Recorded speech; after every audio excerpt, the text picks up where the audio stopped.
Last time we looked at 10 things 70s kids did that would surprise modern parents, and you lot went absolutely mad for it. So we're back, because trust me, we barely scratched the surface. Growing up in 1970s Britain was essentially one long health and safety free for all that nobody questioned, because everyone was doing exactly the same thing. No helmets, no supervision, no boundaries, just pure chaotic childhood that somehow worked out. Here are 10 more things that 1970s British kids did completely normally that would raise a few eyebrows today faster than you can say, go out and play and don't come back till tea. Number 1. The cane and the slipper. Until 1986, teachers could discipline you in ways that would never be allowed today. The cane was kept in the headmaster's office and everyone knew it was there. You'd be sent down, knock on the door, go in, and be dealt with. Some teachers kept a plimsoll on their desk permanently, just sitting there as a warning. You'd look a deed during lessons and behave accordingly. The wooden ruler on the desk was enough to keep the class in line. No warning, no phone call home, no incident report, just immediate consequences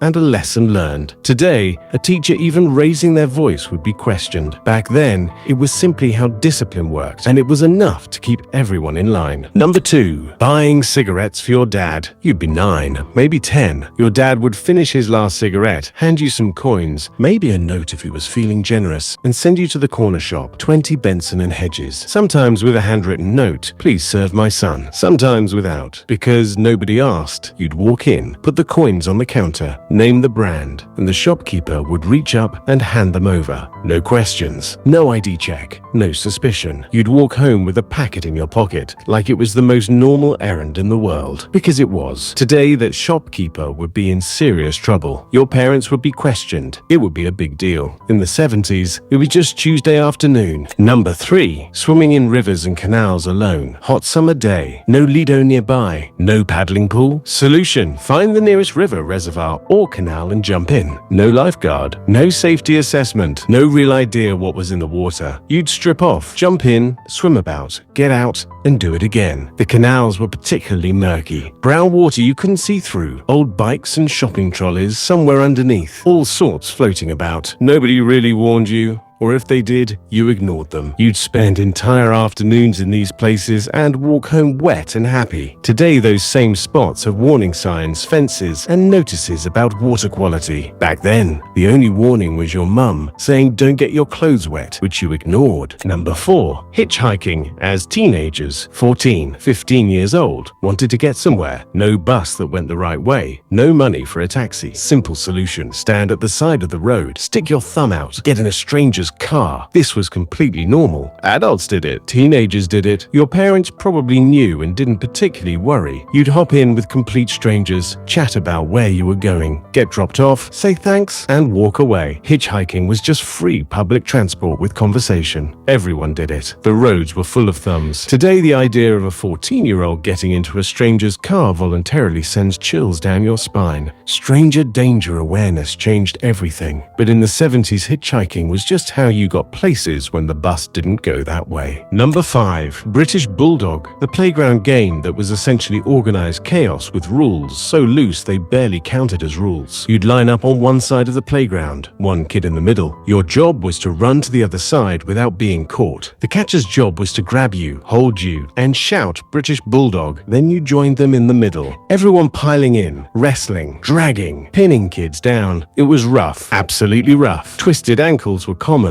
Scrapes and knocks part of the deal. Teachers would occasionally ban it. You'd play it anyway when they weren't looking. The rougher the better. The whole point was the chaos and the laughter afterwards. Today it's banned in virtually every school in Britain. Back then it was Tuesday's lunch break. Number 6. Making your own gear. Catapults, bows and arrows, pea shooters, homemade slingshots. Every boy in the 70s had something he'd made himself. You'd find a forked stick, stretch an elastic band or a bit of old inner tube across it, load it with a pebble, and see how far it would go. Sometimes you aimed at makeshift targets, sometimes just whatever was around. Nobody really stopped you. Nobody confiscated them. Your dad might even help you make a better one. Proper bows with arrows that actually flew. You'd spend hours outside testing them out, seeing what worked and what didn't. Things occasionally went wrong, but it was all part of it. Today, something like that would raise serious concerns. Back then, it was just something you made and got on with. Number 7. Locked out of the house all day. Mum had things supposed to do. She didn't need you underfoot, so you were sent outside after breakfast and told to stay out until tea. Not accidentally, on purpose. The house was off limits unless there was a real reason to come back in. If you needed the toilet, you knocked and waited. If you were thirsty, there was a tap in the garden. If you were bored, that was your problem. You found something to do. You always did. You'd roam, play, get into trouble, get out of it again. The street was your living room. The whole neighborhood was your house, and nobody worried because every kid on the street was in exactly the same situation. Outside, unsupervised, getting on with it. Today that would raise concerns. In the 70s, it was just called getting some fresh air. Number 8. The shed bath. One bath, once a week, sometimes twice if you were particularly filthy. And the whole family used the same water. Your dad went first because he'd been at work, your mum next, then the kids in age order. By the time the youngest got in, the water was grey, lukewarm, slightly murky. You could see the tide mark around the bath from the previous bathers. You'd get in anyway. Give yourself a scrub. Get out. That was your bath for the week. You weren't getting in again until next Sunday. In between, you had a flannel wash at the sink if you were really grim. Daily showers weren't a thing. Hot water cost money. You used what there was and you were grateful for it. Today, this sounds like something from Dickens. In the 70s, it was just how you kept clean. Number 9. Trick or treating completely alone at night. Halloween in the 70s wasn't the organized, supervised event it is today. There were no parents walking behind groups of children in matching costumes. No WhatsApp groups coordinating routes. No high-vis jackets. You and your mates would throw together the simplest costume imaginable. A bin bag, some face paint, your mum's old hat, and head out. Alone. At night, knocking on doors in the dark. You'd wander streets away, places you didn't really know, guided by porch lights and guesswork. Sometimes people answered. Sometimes they didn't. Sometimes you got an apple, which was always disappointing. You'd be out for hours. Nobody tracked you. You'd come home with a bag of mixed sweets and a few pennies and feel like you'd done something big. Today, most parents wouldn't allow it without supervision. In the 70s, it was just part of growing up. Number 10. Collecting glass bottles for pocket money. This one sounds innocent until you think about it. Kids would roam streets, parks, and bits of wasteland looking for empty glass bottles.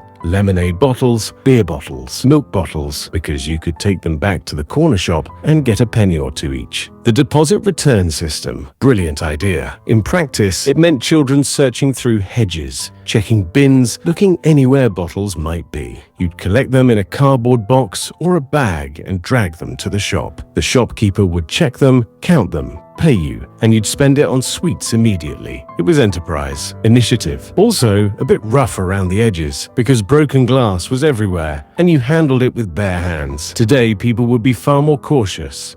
In the 70s, it was just how you earned your Saturday sweets money.